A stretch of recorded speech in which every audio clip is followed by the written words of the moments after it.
మాట్లాడండి.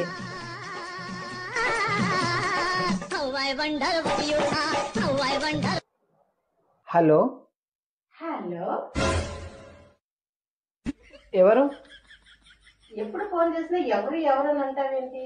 నేను రోజాని. రోజా, చెప్పు. నిన్న మార్కెట్కి తీసుకెళ్ళి నాకు డ్రెస్ ఇప్పించావు కదా, అప్పుడు నా చేయి పట్టుకొని నన్ను ఒకటి అడిగావు, ఇంకా కొంచెం ముందుకు వెళదామా అన్నారు. కానీ నేను అప్పుడేం చెప్పలేకపోయాను. ఇంటికి వచ్చి ఆలోచించా.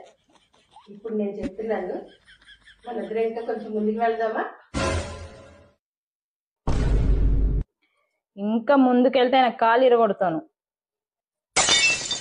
నేను ఆయనను కూరగాయల కోసం మార్కెట్ పంపించిన, ఇంకా ముందుకు ఆయన ఎందుకు పోతాడు? దేవుడు ఉన్నాడే, దేవుడు ఉన్నాడు. నాకు నీ అక్కడి మంచి పిల్లని ఇచ్చిండే. లేకుంటే ఏంది, బండిలో పెట్రోల్ ఫ్రీగా వచ్చిందా? మీకు టిఫిన్ చేసి మార్కెట్ మొత్తం ఫ్రీగా తిరుగుదామని అనుకున్నది. అంటే